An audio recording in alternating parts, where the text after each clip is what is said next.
Hello, friends. I have a little bit of a heavy heart, but a hopeful heart, a light heart, all of the hearts. This is episode 241 of what used to be Women Seeking Wholeness, which launched in February of 2019. And then it changed to Stand, Speak, Shine. Then almost a year ago, it morphed into the Soul Rose Show, where ancient feminine wisdom meets the modern path of soul evolution. And so after hundreds of interviews at this point, I have come to the place where I'm taking my own medicine.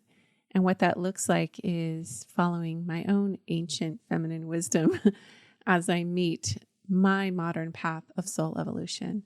I've gotten a lot of clarity lately around what my next steps are and what I need to release or put on hold or, come back to. There's many, many layers to what I'm being told to take off my plate at the moment. After almost 6 years of podcasting, this is my final episode of the Soul Rose Show. And that doesn't mean I'm letting go of my YouTube channel or anything like that. But as far as this podcast platform, it feels like it has served its purpose and it's time for me to move forward. And I have cherished the amazing people that I've had the privilege of interviewing. When I started this podcast, I was what you would call in the middle of a big fat faith crisis, more like a truth crash, which is actually a portal to awakening from what I understand and have learned. It's also messy. It can be quite disorienting and destabilizing. Some people call it the dark night, but it wasn't just about religion and it wasn't just about all the ideological constructs I've gathered throughout my life. It was an awakening into who I am, who we all are, what's happening here, what this is all about, and the trajectory really of the soul, meaning, we're here to remember who we are. We're here to wake up to love. We're here to connect to our own authentic essence and experience deep transformation and inner awakening. That's, I believe, what the point of life is. And with that authentic essence, we are love. We are truth. We embody those things. We are wisdom and power. As I sort of culminate or wrap up this podcast platform, I want to talk a little bit about feminine awakening. Just after all these years of studying about it, you're it. You're the one the world's been waiting for. It's your frequency and vibration. It's not what you accomplish. It's not what you do. You've been positioned exactly where you need to be to raise the frequency around you, wherever you're stationed. It starts inside of you through activating, you could call them dormant codes. You can call them latent gifts. There's many, many names for what I'm talking about, but it isn't about anything exterior. It's not about making your home more beautiful, not about your kids achieving something. If you're a mother, it's you. You're it. You're the source and center of your own world in connection with the source or the all. And I've worked those masculine models of achievement for a lot of years of my life. High success, high achieving, goal orientation. They don't work for me anymore. I can't do them. I honor the healthy masculine, but the globe is going through a planetary crisis, literally streaming feminine consciousness in for a new feminine leadership paradigm. And this is happening in men. This is happening in women. I think now things are kind of ramping up in the uncertainty department. We have this fear of what's ahead. And let's be honest, the world is freaking out. But in reality, this is a hugely exciting time in history because of this uncertainty, because we're creating it. Like I was saying about those old ideological constructs being passed down through the patriarchy, those old models are dying. And so we have to shift out of this sort of masculine dominant frequency to find our way out of the mess. The way of the goddess isn't about robbing Peter to pay Paul. In other words, sacrificing family to make a difference or make more money. It's not about having mom guilt and trying to, make your roles so idealized and so perfect. That is the old way of thinking. It's not about your roles that you're playing. It's not about what kind of business you choose or how your family looks or, any of those exterior roles that we play. Our roles are not who we are. Family life and professional life are not separate in this feminine leadership paradigm. Women's brains light up like Christmas trees. We can't separate these. We're meant to govern in both domains without burnout. So the way of feminine leadership is to embrace restorative models. And when I say your path, purpose, mission, business, any of it, your mission is something you want to do. It's calling to you. Therefore, it is a calling. It's something you have to do to feel fulfilled or fully reach your potential. Some people's callings are like mine, doing stuff like writing, speaking, whatever. or starting a business. Others' callings are just merely to hold a certain frequency, and that's it. And neither one of these is easy. They both require, I guess you could say, a level of spiritual discipline or dedication or devotion and consistency. But it doesn't matter what role you're called to play, everything is valuable equally. So when you change your frequency or when you wake up to who you are, which naturally elevates your frequency, you're elevating the collective. None of us are singular, alone, or separate. We're all one. We're all connected through, you could say, the light of Christ, Christ consciousness, source light. There's many names for it. And once I really got this, I developed a whole new theory on depression. I've spent my whole career, over 20 years, trying to crack the code on depression and breaking family patterns of mental illness through epigenetics and whatnot. And here's what I found. Frequency waves carry information. Those waves are embedded in our energy fields. So when you say, I am love, you're activating something inside of you, even if you don't yet believe it. The school of thought about this in epigenetics is that information from your environment signals your genes to turn off or on based on that information. And then coherence fields and frequency waves can literally change that genetic expression. You can repattern the frequency waves of your genetic codes so that the illnesses that you've quote unquote inherited do not have to dominate. Those genes do not have to express. And I'm bringing this up because we really are in this new era where things are speeding up so quickly and things are being brought to light that are ready to be healed, released, let go of, or magnified and expanded. Whatever it is, if it's distortion, it's on its way out. If it's truth and illumination, it's being brought in. And it's like the pendulum is really shifting in this department. And that's why I always advocate for the middle path, being in the middle and being able to not marginalize or alienate ourselves or other people, but to embrace it all. And that doesn't mean I'm agreeing with everything. It means stop putting people in camps. Stop warring with ideas and beliefs. This is what has gotten us to the place we're at.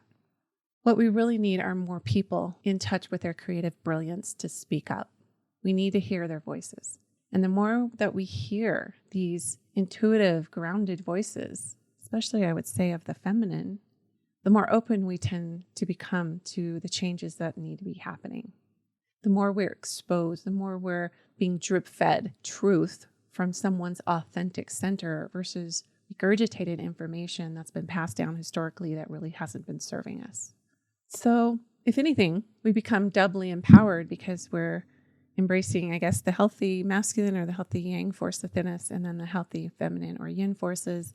And those start to harmonize and recalibrate us at the cellular level, at the quantum level.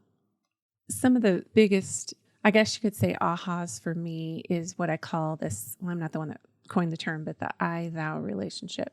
This is about tuning in to the divine inside of you, which is just pure. It's in everyone. It's quite buried and layered, and we get complexity around it because we try to second guess it or squash it down, or we sometimes are afraid of it. But when you are aligned and grounded, and by grounded, I mean just being rooted and being here in those lower chakra centers and just being like, okay, I'm here on earth now. I'm here. I have a right to be here. And we stay connected to the real, which is earth, nature, our relationships, our bodies. And then from that space of being grounded, we are now rooted so that we can express, be ourselves. I meet so many creatives who do not know what they want. And I used to be there too. It's just such a state of limbo for your soul, and it can create so much dissonance and depression at the soul level, because you're so focused on making it okay for everybody that you haven't climbed in enough to ask, what do I actually want? We really are searching for feelings as humans. That's what we really want. We want an emotional experience, not things, but the things we think are going to give us that emotional experience. So what we're really searching for are these pure, undiluted feelings that make us feel alive. So getting in touch with what you wish to feel, your highest value of experience, is where it's at. And I teach 12 feminine embodiment principles in my Stand, Speak, Shine course. And it's self-paced, and you can really dive into each one of these 12, but I'm just going to name them out. And you can get the bullet pointed highlighted version by listening to this. But of course, if you want to dive more deeply, you can go to standspeakshine.com and find that course. Number 1, connection. Connection is always first. It's at the center of all. We need connection to thrive and grow. And I would say these connection points are with the divine. They're with ourselves, which are sometimes one and the same, depending on how deep we go. And that's the I-thou relationship I referenced. But it's about coming and learning to understand and hear your own soul voice, asking things like, what is the sacred feminine? What is intimacy? Into me, I see, those kinds of things. So connection is first, connect. Second is personal power. Again, this is all about that grounding. When I mean being grounded and rooted, I don't mean like your feet to the earth kind of thing. I mean connecting to your deep inner wisdom, which for women is in that second chakra, the womb wisdom, and also finding that kingdom within in the heart. These are your sources of power, not your mind necessarily, but your heart and your womb space. The third is nourishment. And this is where you get into this beautiful space of healing and flow through sustenance, through putting things into your life that bring flow, because all healing is merely flow, blood flow, lymph flow, oxygen. Things flow, and that means movement, and that means feeling alive. So that comes with nourishment, giving yourself sustenance. For me, this means all things earth, Mother Earth, all things sacred medicine. And that brings me to the fourth, when I talk about sacred medicine, alchemy. Alchemy is taking something and transmuting it from one form to another. And I specifically mean in this context, when I'm talking about sacred medicine or alchemy, the alchemization of your emotions. Our emotions are what keeps us human. And I've spent a huge part of my career diving into how we can release unwanted emotions, how emotions teach us, how they're formed in the body, et cetera, et cetera. There's a lot of science there. But our emotions are sending us signals of what needs to be felt and experienced in this body. So that's number 4. Number 5 is sensuality. Now, this is not just about sexuality, although that's part of it.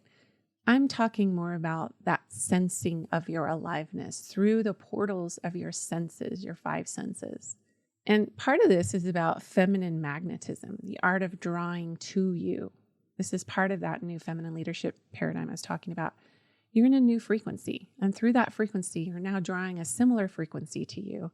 It's been said you don't attract what you want, you attract what you are. So sensuality is the art of living through your senses and noticing and deep, deep listening.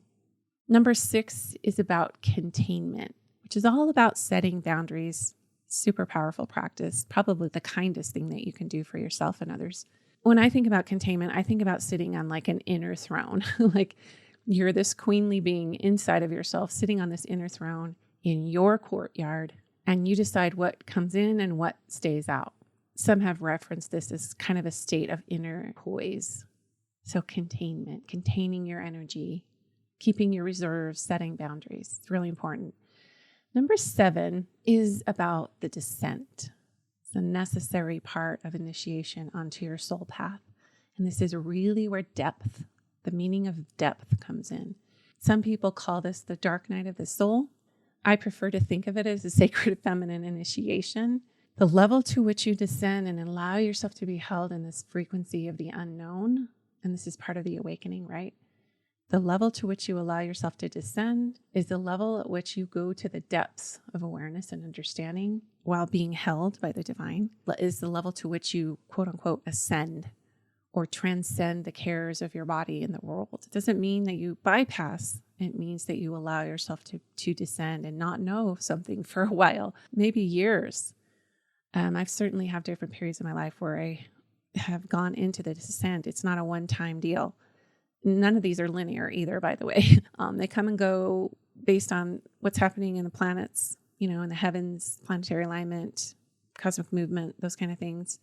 And we are multisensory beings, so these are contingent upon how we're reacting to our environment, how our genes are expressing, epigenetically. But by and large, your soul will assess its level of readiness and put you onto the path of the descent when you're ready, when your supports are in place, and when it's time for you to go to the next level. So that's number 7, is the depth or the descent journey. Number 8 is beauty. I'm not just talking about your physical beauty, but women do have a need to feel beautiful. And I would say even the visual piece of this, the aesthetics, we have a need for beauty in and around us. We need this, I guess you could say, Some people call it adornment or refinement or radiance. All of those are factors in our lives of understanding and growth about how we personally express and how our beauty is unique. In the course, I go into this really deeply with radiance, what lights you up, what illuminates you and gives you not only the aesthetic beauty, but helps you feel beautiful. Number 9, my favorite word, sovereignty. Well, it's actually not my favorite word. My favorite word is beloved, but sovereignty is way up there. Sovereignty to me is all about claiming inner authority and inner dominion, being the master and commander of your own domain in integrity. And that's what separates sovereignty from selfishness. How do you claim your own inner authority? How do you have dominion over all of your life domains? That's sovereignty. That's sort of the emancipation, if you will, of your soul from outer structures and just really stepping into your own authenticity. Number 10 is creativity. This is probably my favorite one, if I'm being honest. And not just creative like with what you create with your hands, but your voice. We have to voice our creativity, get what's inside of us out. You have to start manifesting the frequencies within you, something unexpressed. The seeds of something waiting to be created are living within you.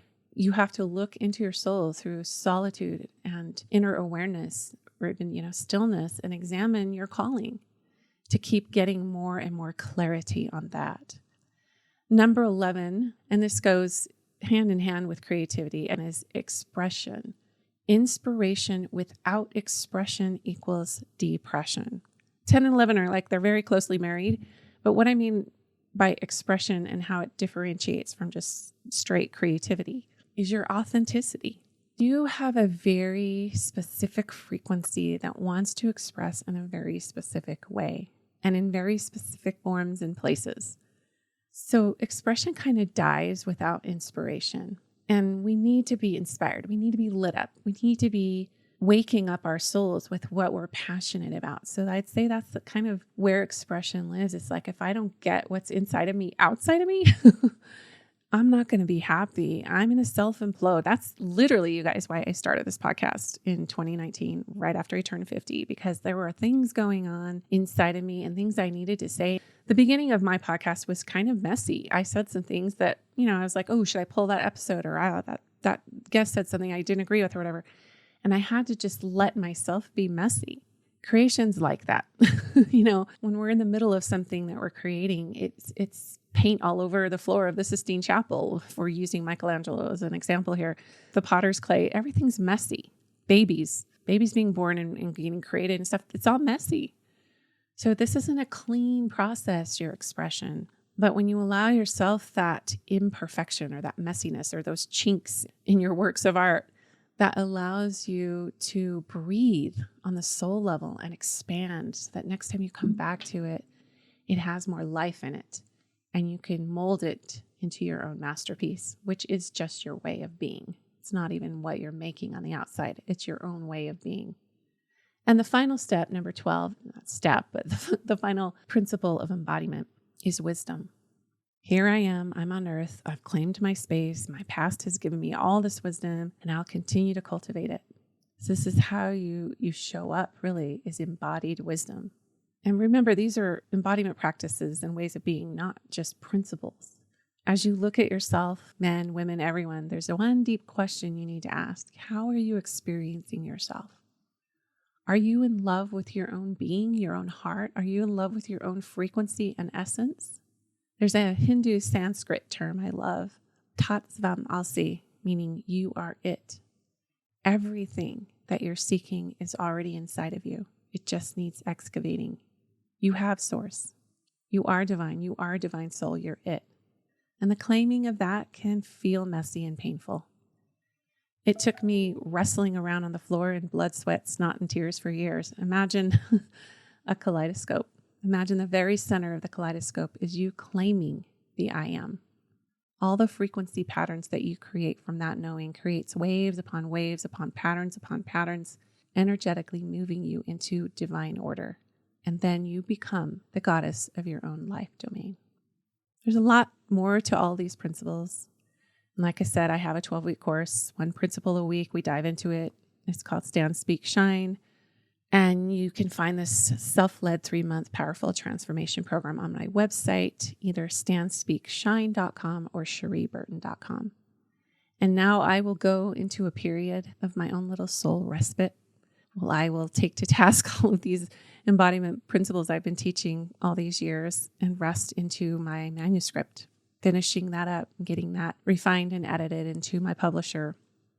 And I don't know. I mean, I've written so many pages already, well over 1,000. I don't even know, but I'm now whittling down and getting right to the heart of what my story is.